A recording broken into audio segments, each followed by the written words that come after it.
समाजाचा जो गायकवाड कमिशनचा जो अहवाल होता तो त्यांनी अवैध ठरवलेला आहे आणि आरक्षण हे रद्द झालेलं आहे हे स्पष्टपणे आता सर्वांना ज्ञात आहे.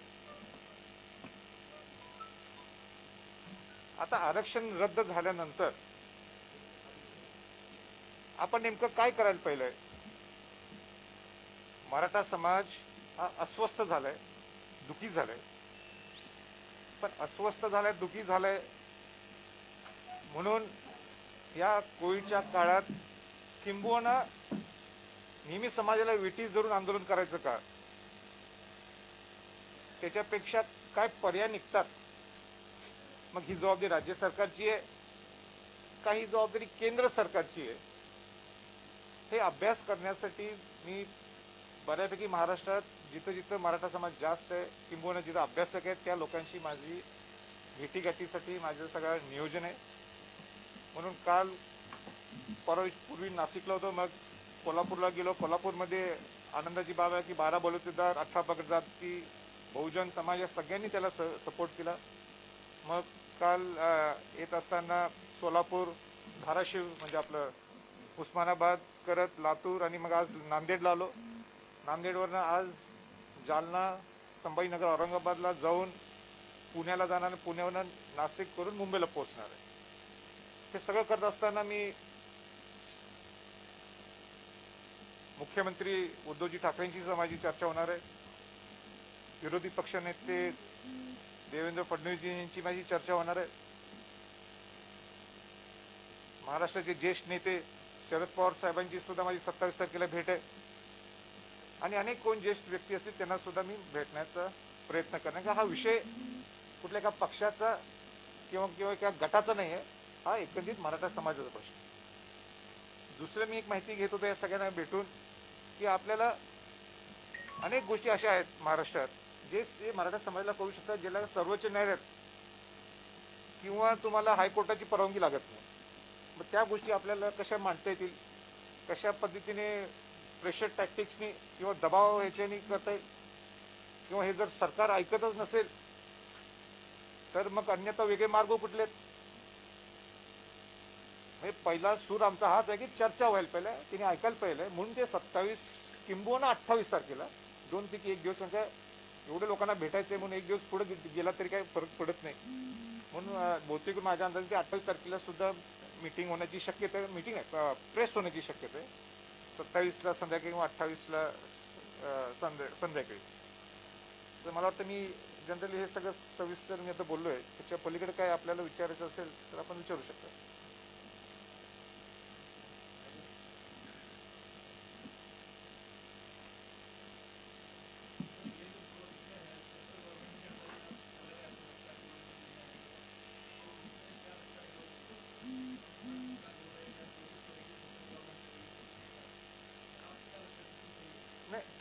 म्हणूनच तो मी मराठीत बोलतो.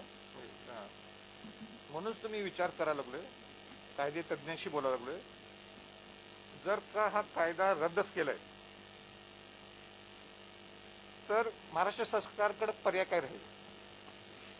आता मी हे मला माहित आहे की सगळ्याच काही ह्या सरकारने सगळ्या गोष्टी मांडल्या तिथं अहवालमध्ये, सगळ्याच काही बरोबरच असं नाही. मी स्वतः त्यांना सांगत होतो की अनेक्सेस ट्रान्सलेट करा, पण ते काही केले नाहीत शेवटपर्यंत. म्हणून किंवा आत्ताचं सरकार म्हणते जो कायदा एससीबीसीचा झाला हा काय म्हणजे त्याच्यात कॅपॅसिटी नव्हती, त्या ह्याच्यात क्रेडिबिलिटी नव्हती, म्हणून ते एकमेकाशी ताशेर एकमेकाशी उडवलं. पण मला कोणाची चुका करण्यासाठी मी आज तिथं आलो नाही.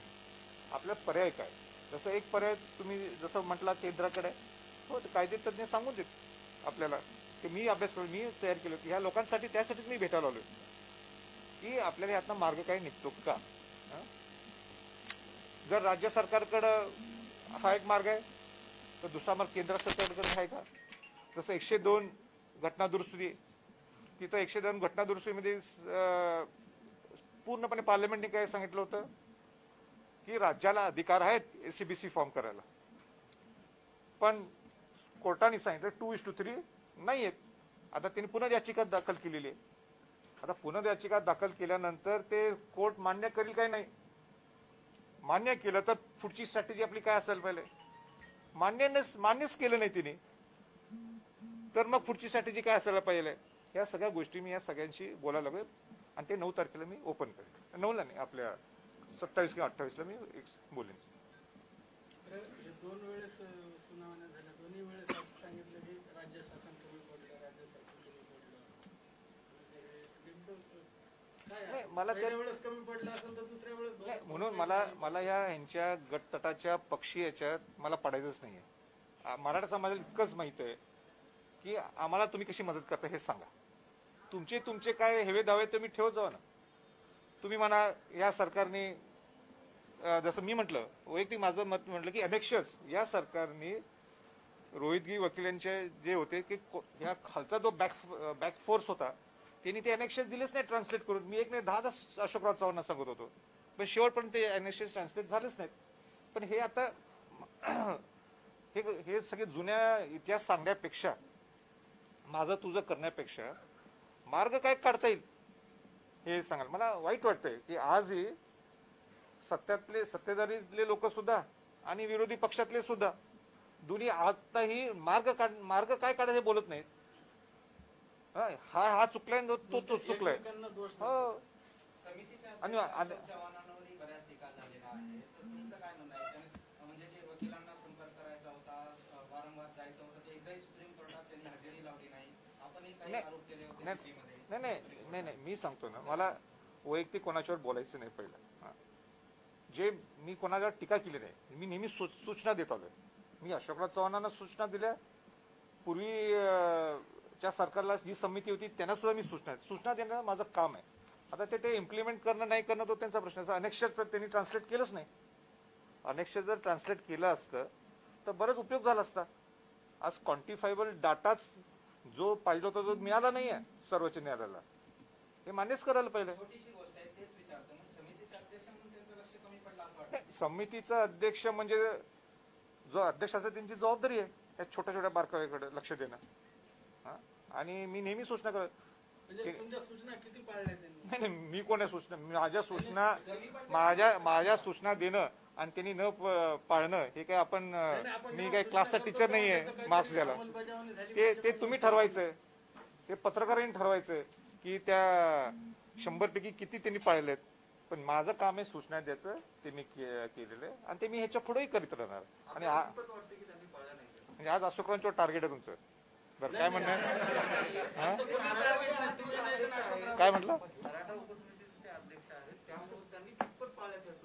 नाही, मराठा समितीचा कोणीही अध्यक्ष असला त्याची जबाबदारी असते. आज रायगड प्राधिकरणचा मी अध्यक्ष आहे तर तिथलं काम व्यवस्थित व्हायला पाहिजे, ती माझी जबाबदारी आहे. आणि जर अनेक्षाचं मी जसं बोललो तर त्यांनी आपण विचारत ना काय अनेक्ष दिले नाही. अशोकराव चव्हाणांनी त्यांची जबाबदारी पूर्णपणे व्यवस्थित पार पाडली ते मी नहीं है ना 100 पैकी 50 इल्जाम लगा रहे हैं कि भाई आपने, मैं इल्जाम नहीं लगा रहा हूँ. नहीं, मैं इल्जाम नहीं लगा रहा हूँ. आपका स्टेटमेंट गलत है. ट्रांसलेशन नहीं कराया, हाँ, इसकी वजह से आप कम पड़े वहाँ पर. तो सीधी बात ये है कि अशोक चव्हाण यहाँ पे कम पड़े. वो मार्क्स आप दीजिए ना, कितना देना है? 80 आउट ऑफ 100 या 70 आउट ऑफ 100? 100 आउट ऑफ 100 तो नहीं है. 100 आउट ऑफ 100 नहीं है. मैं तो 100. तो वो आप देख लीजिए ना, उनको 70 आउट ऑफ 100 देना है या उनको 0 आउट ऑफ तो 100 नहीं है. नाही, मग ते आहेत ना. आता महाराष्ट्रात हेच चालू आहे, कोण दोषी आहे कोण बरोबर आहे. त्यात मला आणि कशाला भर घालताय. हा मुद्दा करेक्ट आहे. आता बघू 27 तारखेला मार्क्स किती द्यायचे. हा, आता मुलं सगळे लोक सांगायला लागले, त्याचा अभ्यास करायला लागले किती मार्क्स द्यायचे.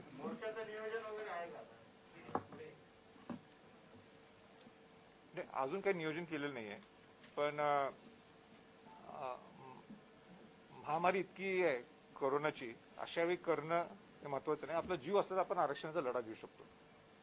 पण सगळ्यात महत्वाचं काय की रस्त्यावर काय यावं. तर रस्त्यावर याचं म्हणजे आपल्या भावना हे आपण सरकारपर्यंत पोचवायला पाहिजे. 58 मोर्चाच्या माध्यमातून आपण आपल्या भावना पोचवलेत ना, आणि लोकांना वेटी सोडून आणि आणायचं. अनेक लोकांच्यावर केसेस करायचे, त्या कोविडचा महामारीचा आणि वाढवायचे. पण माझं म्हणणं आहे, पहिली प्रथमतः जबाबदारी कोणाची आहे ती आहे सगळ्या आमदारांची आणि सगळ्या खासदारांची. आमची जबाबदारी माझ्या सकट हे नाही मांडायला पाहिजे. हा विषय ह्याचा आहे, न्याय प्रविष्ट विषय आहे. इथं सामान्य माणसाला कशाला पळवायचं.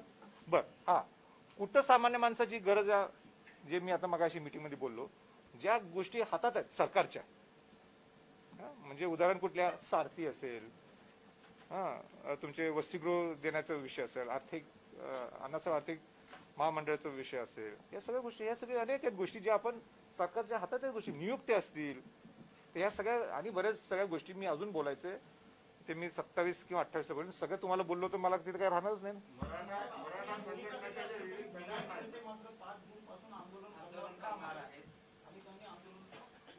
आता ते मराठा समाजाचे मोठे नेते आहेत आणि अनेक वर्षापासून ते लढा उभा करतात. त्यांच्या स्टाईल वेगळी असेल आणि म्हणून तो त्यांचा प्रश्न आहे. माझी स्टाईल वेगळी आहे. मराठा समाजाचे जे वेगवेगळे विविध प्रकारचे वेगवेगळ्या संघटनांच्या वेगवेगळ्या मागण्या आहेत, यामुळे तर सरकार संदर्भात पडून ते पोहोचू शकले नाही. नाही ते नाही, मला नाही वाटत. हे पळवाट आहे असं जर असं म्हणत असतील तर.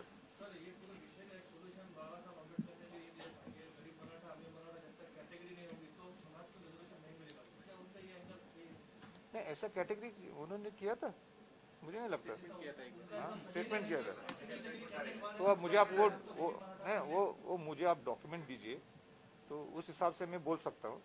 पर ये 100% है कि जो बाबा साहेब अम्बेडकर ने जो रिजर्वेशन दिया है वो यही है कि सोशल इक्वालिटी होनी चाहिए और वो जो गरीब मराठा है उसको न्याय मिलना चाहिए. मराठा नहीं, जो गरीब है उसको न्याय मिलना चाहिए, वो इसलिए वो रिजर्वेशन है. और जो सोशल बैकवर्डनेस है अदर देन इकोनॉमिकल स्ट्रक्चर, उसको भी एक इक्वलिटी लाने के लिए वो बाबा साहेब अम्बेडकर का रिजर्वेशन था. तो आप मुझे कॉपी दीजिए उसमें. मुस्लिम समाज ने मराठा आंदोलन को बहुत बड़े पैमाने पर साथ दिया था. गवर्नमेंट ने जो है अभी तक मुस्लिम समाज को इम्प्लीमेंट नहीं किया रिजर्वेशन के लिए, तो उसके लिए आप कभी मुस्लिम समाज के लिए ऐसे ही एग्रेसिव होकर आगे आएंगे क्या? अग्रेसिव में हम अग्रेसिव्ह झाला म्हणजेच काय सगळे मार्ग निघतात असं नाहीये. अग्रेसिव्ह केव्हा व्हायचं असते, जर सरकारला जर असं पुश द्यायचा असतो की आम्ही करू शकतो. काय आपल्या माहितीसाठी सांगतो की राजश्री छत्रपती शाहू महाराजांनी बहुजन समाजाला जे आरक्षण दिलं होतं त्यामध्ये मुस्लिम समाज सुद्धा होता. आणि कोल्हापुरामध्ये एक हे 21 वसतिगृह निर्माण केले त्यावेळी. त्या 21 वसतिगृहामध्ये लिंगायत बोर्डिंग आहे, मराठा बोर्डिंग आहे, दलित बोर्डिंग आहे आणि त्यामध्ये मुस्लिम बोर्डिंग सुद्धा आहे. आणि मुस्लिम बोर्डिंगचे अध्यक्ष हे शाहू महाराज स्वतः होते. बाकी कुठल्या बोर्डिंगचे अध्यक्ष नव्हते, मुस्लिम बोर्डिंगचे अध्यक्ष होते. त्यानंतर 4 छत्रपती झाले आणि आमचे वडील आता आहेत. असे हे 4 छत्रपती मुस्लिम बोर्डिंगचे अध्यक्ष राहिलेत आणि आजही वडील अध्यक्ष आहेत. म्हणून अग्रेसिव्हचा विषय नाही. मुस्लिम समाजासाठी भांडणं हे माझी जबाबदारी आणि माझं कर्तव्य आहे. म्हणून ते तुम्हाला इथं नांदेडला समजणार नाही, पण पश्चिम महाराष्ट्रात हा विषय सगळ्यांना माहित आहे. मुस्लिम समाज जेवढा मी मराठा समाजाला प्रेम करतो तेवढंच मी मुस्लिम समाजाला प्रेम करतो. मी मराठांचं नेतृत्व करत नाही, मी बहुजन समाजाचं नेतृत्व करतो. माझ्यासाठी 18 पगड जात 12 बडोतेदार सगळे महत्वाचे. मराठा समाजाला का मी सपोर्ट करायला लागलोय, कारण का त्या बहुजन समाजामध्ये जे आरक्षण शाहू महाराजांनी दिलं होतं, अनुसूचित जाती, अनुसूचित जमाती, ओबीसी आणि त्यामध्ये मराठा समाजाचा समावेश होता. आज मराठा समाजाला बाहेर फेकल्यामुळं ती जाती विषमता वाढलेली आहे. म्हणजे हा दलित आहे, मी मराठा आहे, हा ओबीसी आहे, मी मराठा. हे संपवायचं असेल तर त्यांना एका छताखाली आणायला पाहिजे आणि त्याच्यासाठी ते आरक्षण देण्याचं गरज होतं. आणि मुस्लिम समाजाच्या ज्या अडचणी आहेत ते निश्चित मी उचलणार आहे.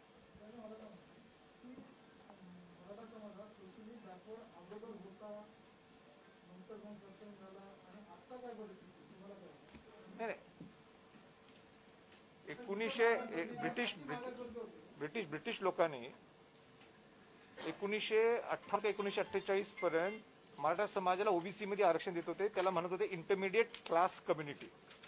इंटरमिडिएट क्लास कम्युनिटी मी माझ्या पार्लमेंटच्या भाषणात मी बोललोय. नंतर 1955च्या दरम्यान कालेकर समिती आली, मग बापट आली आणि बरेचसे सगळ्या समितींनी मराठा समाजाला सोशल बॅकवर्ड हे सामाजिक मागास नाही येथे, हे फॉरवर्ड कमिटी आहे, फॉरवर्ड क्लास आहे असं त्यांनी ते सिद्ध केलं. त्याच्यावर डिबेट म्हणण्यापेक्षा त्याच्यावर ती चर्चा इथं झाली परवा हायकोर्टात आणि तिथं गायकवाड कमिशनच्या माध्यमातून आपल्या वकिलांनी ती चांगली बाजू मांडली आणि आपण खऱ्या अर्थाने सामाजिक मागास कसा आहोत हे त्यांनी सिद्ध केलं. आज सुद्धा माझं हेच म्हणणं आहे की एक 30% हा श्रीमंत वर्ग आहे मराठ्यांचा, पण 70% गरीब वर्ग आहे आणि तो खऱ्या अर्थाने मराठवाड्यात जास्त आहे. आणि म्हणून तुम्ही मराठवाड्यातल्या सगळ्या पत्रकारांनी जास्तीत जास्त बाजू या मराठा समाजातल्या घ्यायची. त्याचं खरं दुखणं आम्हाला नाहीये पश्चिम महाराष्ट्रात, खरं दुखणं हे मराठवाड्यात आहे. म्हणून मराठ्यांना जर खरं जगवायचं असेल तर आपल्याला अनेक गोष्टी कराव्या लागतील, नाहीतर वाईट परिस्थिती निर्माण होईल. ओबीसी महासंघाच्या नेत्यांनी आज मुख्यमंत्र्यांची भेट घेऊन मराठा समाजाला ओबीसीच्या कोट्यातून आरक्षण देऊ नये अशी मागणी केली. यावर आपलं काय? नाही, माझी वैयक्तिक मत एक शाहू महाराजांचा वंशज म्हणून की मांडणीच ही एसीबीसी मध्ये होती की ओबीसीला धक्का न लावता आपण आरक्षण मागायला पाहिजे आणि ती माझी भूमिका आहे. अनेक संघटनांचं म्हणणं आहे की आपल्याला ओबीसी मध्ये घालावं, पण ते घालता येते का? कारण तुम्ही स्वतः सामाजिक मागास नाही, आता तुम्ही ओपन मध्ये गेलाय. तो सुद्धा टेक्निकल बाब आहे. ते सरकारला या सगळ्या गोष्टी माहित आहेत आणि सरकार ठरवल. पण माझी वैयक्तिक पॉलिसी जर विचारली तर बहुजन समाजाला न दुखवता सगळ्यांना आरक्षण द्यायला. आरक्षणाच्या संदर्भामध्ये पंतप्रधानांना भेटणार असतं. ते जर आम्हाला भेट देता मी भेटू आमच्या भावना व्यक्त करायला. दुसरा प्रश्न असा आहे की इतर समाजाची मुलं जे काही ओपनमध्ये फॉर्म भरतात, काय म्हणतात? ओपनमध्ये फॉर्म भरतात नोकरीसाठी, त्याविषयी सरकार काही भूमिका काढणार असेल किंवा ओपनमध्ये त्याचे आरक्षण त्यांनी फॉर्म भरावे ओपनमध्ये. नाही, मला प्रश्न नाही समजला. आरक्षण ओपन मधून फॉर्म भरतात असं म्हणायचं नाही, हे बघा, आता ते जी घटना लिहिलेली आहे त्या घटनेत जे रिझर्वेशन मधले लोक आहेत, तुम्ही ओपन मध्ये जे फॉर्म भरतात तुम्ही त्यांना थांबवू शकत नाही, कारण का ते बाय मेरिट ते जातात. आणि म्हणून बाय मेरिट मध्ये जात असाल तर आपली घटना अशी आहे की त्या बाय मेरिट मध्ये जाणाऱ्या लोकांना तुम्ही अडवू शकत नाही.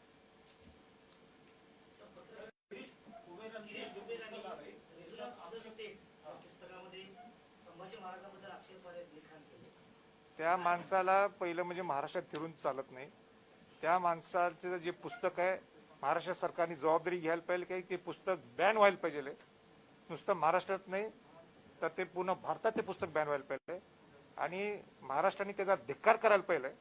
जो संभाजी महाराजांच्या आणि त्यांच्या आईंच्या बद्दल राजाराम महाराजांच्या आईंच्या बद्दल लिहितो ते आपण खपूचो कसं घेतोय आणि आपण एवढी चर्चा काय करतोय? आजपर्यंत सरकारने निर्णय का घेतला नाही? या सरकारने माझी आव्हान आहे की ताबडतोब ते पुस्तक बॅन व्हायला पाहिजे. महाराष्ट्रात नाही पण देशात तुम्ही डायरेक्ट होम मिनिस्ट्रीना आजच्या आज तुम्ही लिहा आणि खरं आंदोलन आम्ही जर ते महाराष्ट्र आला त्याला फिरकूसो देणार नाही. तो कोण आहे कुबेर? असं लिहू सुद्धा कसं शकतो? तो धाडस सुद्धा कसं करू शकतो? He should be put straight there and there itself. मला आश्चर्य वाटलं काल तुमच्यासाठी रागणे. मला आनंद आहे तुम्ही हा प्रश्न विचारला. मला काल पत्रकारांनी सुद्धा प्रश्न नाही विचारला पूर्ण काल दौऱ्यात. मेन प्रश्न हा आहे आज सुद्धा. तो अश्लील नाही तो इतका घाणेरड्या पद्धतीने लिहितो.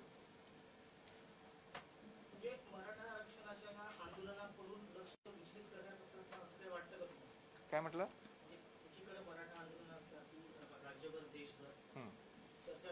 हो, त्याचा काही संबंध नाही ना. काही संबंध नाही, तसा काही संबंध नाही. दोन्ही सरकारमध्ये की आम्ही आरक्षणाला आमचं पूर्ण सहकार्य, आमचं पूर्ण सपोर्ट आहे. आता सुद्धा आणि मागचं सरकार आता केंद्रामध्ये सुद्धा नेमकं लोकांमध्ये इतकं संभ्रम आहे. नेमकं सरकारची भूमिका काय आहे? काय वाटतं? त्यांनी बोलायला पाहिलं. आता नुसतं एकमेकाचे ताशे रोडण्यापेक्षा आपण समाजाला काय न्याय देऊ शकतो याच्यावर बोलायला पाहिजे. त्यासाठीच माझा दौरा आहे. भाजप सरकार आलं तर होईल का आरक्षण? भाजपचं सरकार महाराष्ट्रात आलं तर केंद्राचा सपोर्ट घेऊन आरक्षण होईल का? मी चंद्रकांत दादा पाटील असलो असतो उत्तर दिलं असतं.